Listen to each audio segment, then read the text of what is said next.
Olá, nesse vídeo falaremos sobre classificação de estados de cadeias de Markov. Para isso, é preciso que você já tenha algum conhecimento sobre cadeias de Markov. Nesse vídeo, iremos acompanhar a história de Pedro. Pedro tem o sonho de ser rico, mas apesar de trabalhar muito, está achando que assim demorará demais para atingir seu objetivo. Por isso ele teve uma grande ideia: tentar a sorte em um cassino. Mas Pedro não é bobo e não irá a qualquer cassino. Ele irá ao Royal Markov Cassino, onde os jogos podem ser facilmente modelados por cadeias de Markov. Pedro sabe que classificar as cadeias de Markov é muito importante, pois isso dará a ele a capacidade de verificar nelas certas propriedades que facilitarão na resolução dessas cadeias. Por isso, antes de começar a jogar, ele decidiu construir as cadeias de Markov de cada jogo do cassino e analisá-las. O primeiro jogo que esse cassino oferece a seus frequentadores é o Cara e Coroa. Pelas regras do jogo, Pedro ganha R$ 1 cada vez que tira cara na moeda. Perde R$ 1 cada vez que tira coroa. Sabendo as regras do jogo, Pedro então desenha a seguinte cadeia correspondente, onde os estados representam a quantidade de dinheiro ganho por Pedro. A primeira coisa que Pedro percebe é que todos os estados dessa cadeia são alcançáveis por todos os outros, ou seja, existe um caminho que leva o processo de um estado para outro. E mais, como existe um caminho que leva o processo a partir de cada estado a qualquer outro, dizemos que cada par de estados possíveis da cadeia é comunicante, pois existe um caminho de mão dupla que liga cada par de estados dessa cadeia. Pedro nota outras propriedades da cadeia. Primeiro, que ela é irredutível, ou seja, todos os estados são comunicantes, o que significa que cada estado pode ser alcançado por qualquer estado na cadeia como um todo. Ele também nota que, partindo de um estado, ele só poderá voltar a ele em um número par de estados, nunca ímpar. Sendo assim, todos esses estados são chamados de periódicos com período 2, pois eles só são revisitados depois de 2 vezes n passos.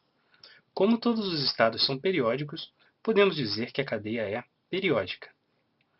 Ainda analisando a cadeia, pode-se mostrar que, uma vez que a cadeia saia do estado 0, ela eventualmente retornará a ele com probabilidade 1, ou seja, uma vez que o processo passe por um estado qualquer, existe uma chance de retornar a ele com probabilidade 1. Estados que possuem essa característica são chamados de estados recorrentes. Note que, nesse vídeo, não estamos demonstrando que os estados dessa cadeia são recorrentes. Para uma demonstração, consulte a seção 18.4 da apostila. Observe nessa árvore de classificação de estados que um estado pode ser recorrente ou transiente. Essa árvore resume todas as possíveis classificações de um estado, e voltaremos a ela mais algumas vezes. Voltando a Pedro, ele nota mais uma coisa. Ele percebe que, por simetria, todos os estados possuem a mesma probabilidade em estado estacionário, já que ele tem probabilidade meio de perder a partida e meio de ganhar. Vamos analisar mais profundamente. Seja C a probabilidade de encontrarmos a cadeia em cada estado em regime estacionário, como temos infinitos estados, e como a soma das probabilidades de estados é igual a 1, temos que C vezes infinito igual a 1. Como isso é possível? Resta apenas uma opção, C igual a 0.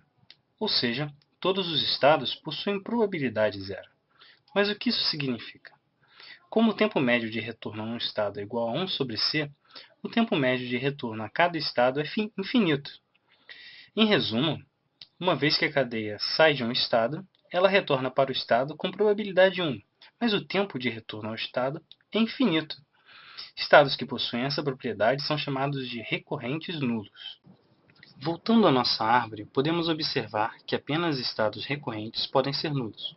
Os estados recorrentes nulos ocorrem quando existe uma probabilidade de retorno, mas o tempo para voltar ao estado é infinito. Além disso, os estados recorrentes podem ser também positivos, ou não nulos. Isso ocorre quando o tempo esperado para retorno a ele é finito, exatamente o contrário de um estado nulo.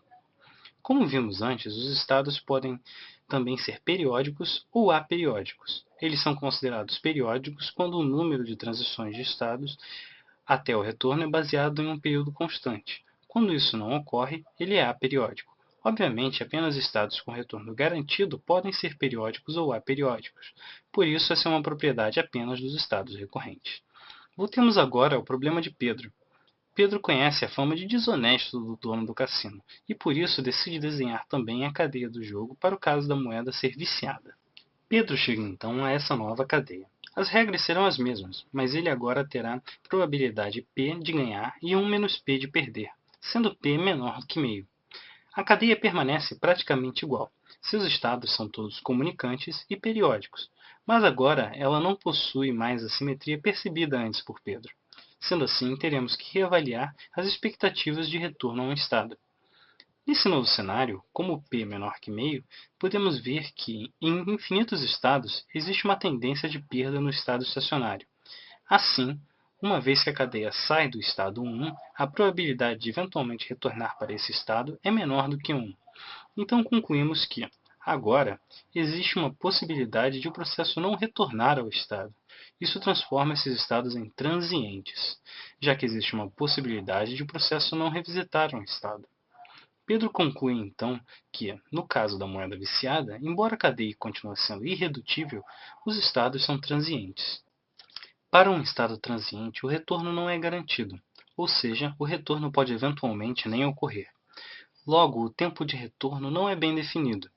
E como o tempo de retorno não é bem definido, não é pertinente classificar um estado transiente como nulo ou positivo, periódico ou aperiódico. Isso fica bem claro em nossa árvore. Note que estados transientes não possuem subclassificações. Também podemos classificar as cadeias do jogo, cara ou coroa, através de uma árvore de classificação de cadeias, semelhante à árvore de classificação de estados. Para o jogo com a moeda não viciada, observamos que a cadeia é irredutível, com um número infinito de estados e com todos eles recorrentes, nulos. Para o caso da moeda viciada, observamos que os estados são transientes. Vale observar que, em uma cadeia irredutível, o conjunto total de estados sempre será recorrente nulo, recorrente positivo ou transiente. Pode-se demonstrar que as características não podem coexistir em uma cadeia irredutível. Voltaremos mais tarde para essa árvore de cadeias. Pedro passa então para o próximo jogo do cassino, o caça-níquel. O antigo gerente do cassino contou a Pedro que os donos do cassino programaram a máquina para que, com probabilidade igual a 1, o jogador vença as 2 primeiras rodadas. Assim o jogador se empolga e fica querendo jogar mais. Mas que, a partir da terceira rodada, a probabilidade de ganhos cai para um valor P, muito menor que 1. Cada rodada do jogo custa Pedro R$ 1. E se Pedro ganha a partida, ele recebe de volta sua moeda e ganha mais R$ 1. Sendo assim, em uma rodada, Pedro pode perder ou ganhar R$ 1. Pedro então desenha a cadeia de Markov correspondente a esse novo jogo. Novamente, os estados representam um dinheiro ganho por Pedro no jogo, jogando-o várias vezes. Pedro nota logo de cara que os estados 0 inicial e 1 inicial, uma vez visitados, nunca mais poderão ser visitados novamente. Isso torna eles estados transientes, assim como no jogo da moeda viciada. Isso não acontece necessariamente com os outros estados, pois uma vez que o processo chegue neles, poderá voltar a visitá-los. Sendo assim, todos os outros estados são alcançáveis entre si, pois não existe estado que não consiga alcançá-lo de volta. Dependendo do valor de P para esses estados, eles podem ser recorrentes ou transientes, como vimos no caso da moeda viciada. Pedro nota novamente nessa cadeia que todos os estados, exceto os estados transientes 0 inicial e 1 inicial, são periódicos com período 2. Depois de analisar os estados da cadeia, Pedro pode chegar a algumas conclusões. Primeiramente, ele percebe que se trata de uma cadeia redutível, pois nem todos os estados são comunicantes, ou seja, existe ao menos um estado transiente. Outra coisa que Pedro nota é que nessa cadeia pode haver tanto estados transientes quanto estados recorrentes, mostrando que eles podem coexistir sem problemas em cadeias redutíveis.